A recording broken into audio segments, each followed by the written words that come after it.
அஸ்ஸலாமு அலைக்கும். Hi viewers, welcome to Dreame channel. இந்த வீடியோவில் லைலத்துல் கதிர் இரவை பற்றி தான் பார்க்க போகிறோம்.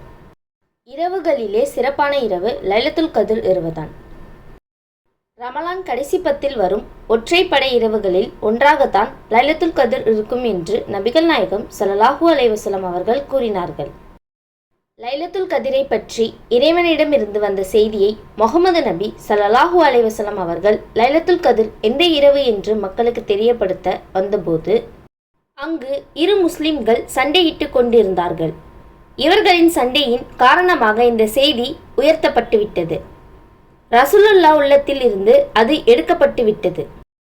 அந்த செய்தியை சொல்லப்பட முடியாமல் ஆக்கப்பட்டு விட்டது என கூறப்படுகிறது. அதனால்தான் நபிகள் நாயகம் ஸல்லல்லாஹு அலைஹி வஸல்லம் அவர்கள் கடைசி 10 ஒற்றைப்படை நாளில் லைலத்துல் கதிர் இரவு ஏதாவது ஒன்றாக இருக்கலாம் என கூறுகிறார்கள்.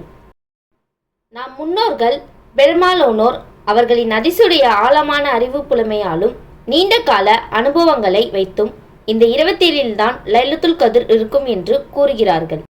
கதிர் என்றால் கண்ணியம் என்று பொருள். குர்ஆன் இந்த இரவில் இறங்கியதால் இது மாபெரும் கண்ணியம். மலக்குமார்கள் இந்த இரவில் இறங்கியதால் இது மாபெரும் கண்ணியம். மலக்குமார்கள் இந்த இரவில் வருவதால் இது மாபெரும் கண்ணியம். பாவங்கள் மன்னிக்கப்படுவதால் இது மாபெரும் கண்ணியம். 1000 ஆண்டுகள் 1000 மாதங்கள் சிறப்பாக இருப்பதால் இது மாபெரும் கண்ணியம். திருக்குர்ஆன் இறக்கி வைக்கப்பட்டு இந்த உலகுக்கு வெகுமதியாய் வழங்கப்பட்ட இரவில் இது மிகப்பெரிய அளவில் முக்கியத்துவம் தெரிகிறது. அன்புக்குரியோர்களே, இந்த லைலத்துல் கதிர் இரவில் கையேந்தி கேட்கின்ற எந்த கைகளையும் அல்லாஹ் வெறும் கையாக எப்போதும் அல்லாஹ் அனுப்புவதில்லை. அவன் வெறும் கையாக அனுப்பக்கூடியவனும் அல்ல. என்னென்ன அமல்கள் இந்த நேரத்தில் செய்யலாம் என்று பார்க்கலாம். சகர் வரை இருந்து வணங்குதல் மிகவும் சிறந்தது இன்ஷா அல்லாஹ். இஷா தொழுதுவிட்டு அதற்கு பிறகு திராவியா தொழுதுவிட்டு அதன் பின் பயானை கேட்டுவிட்டு சிறிது நேரம் குர்ஆன் ஓதுங்கள். ஏனென்றால் இது குர்ஆன் இறங்கிய இரவு, ஜிப்ரில் கொண்டு வந்த இரவு, நாயகம் வாங்கிய இரவு, அல்லாஹ் பேசி அனுப்பி வச்ச இரவு. அந்த இரவில் திருக்குர்ஆன் ஓதும்போது அந்த சத்தத்தையும் உச்சரிப்பையும் அல்லாஹ் நிச்சயமாக விரும்புவான். ஒரு தூஸ் ஆவது ஓதுங்கள். அடுத்தது திக்ர். சில நேரம் திக்ர் ஓத வேண்டும். முக்கியமாக நம் பாவங்களை மன்னிக்கும் விதமாக சில திக்ருகளை நாம் இப்போது பார்க்கலாம்.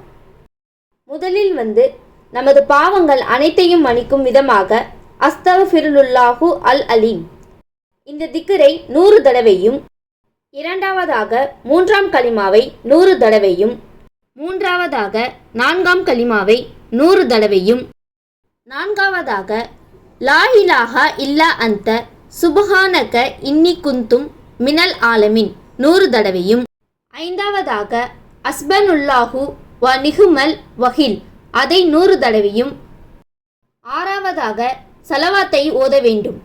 நமக்கு தெரிந்த எந்த சலவாத்தை வேண்டுமானாலும் ஓதிக்கொள்ளலாம்.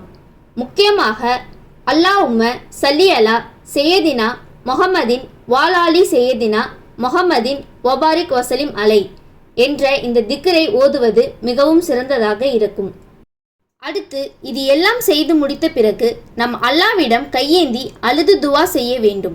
இன்ஷா அல்லாஹ் நம்மளுடைய துவாக்களை அல்லாஹ் கபுல் செய்வானாக. இந்த உலகத்தில் உள்ள அனைவரின் துவாக்களும் ஒன்றாக சேர்ந்து அல்லாஹ்வுடைய அர்ஷை உழுக்கும். நம்மளுடைய துவாக்களை அல்லாஹ் கண்டிப்பாக கபுல் செய்வான். அந்த நாளில்தான், இந்த லைலத்துல் கதிர் இரவில்தான் அல்லாஹ் அதிகப்படியான மலக்குமார்களை இந்த பூமியில் இறக்கி வைப்பான். ஜிப்ரில் அலைஹிஸ்ஸலாம் அவர்களும் இறங்குவார்கள். மலக்குமார்கள் அனைவரும் இறக்கப்படுவதினால் பூமியை நெருக்கப்படும் அளவுக்கு மலக்குமார்கள் இறக்கப்படுவார்கள். சுப்ஹான் அல்லாஹ். நம்மளுடைய அனைவரின் நன்மையையும் அல்லாஹ் ஏற்றுக்கொள்வான். நம்மளுடைய அமல்களையும் அல்லாஹ் ஏற்றுக்கொள்வான். ஆமீன் ஆமீன் யா ரப்பில் ஆலமீன். இன்னா அன்சல்நாஹு ஃபில் லைலத்துல் கதிர் வமா அத்ராக்க மா லைலத்துல் கதிர் லைலத்துல் கதிரி கைரும் மின் அல்ஃபி ஷஹர். ஆமீன் ஆமீன் யா ரப்பில் ஆலமீன். அஸ்ஸலாமு அலைக்கும் வரஹ்மத்துல்லாஹி தஆலா வபரகாத்துஹு. இந்த வீடியோ உங்களுக்கு பிடிச்சிருந்தா ட்ரீமி சேனலை லைக் பண்ணுங்கள், ஷேர் பண்ணுங்கள், மறக்காமல் சப்ஸ்கிரைப் பண்ணுங்கள். Thank you viewers.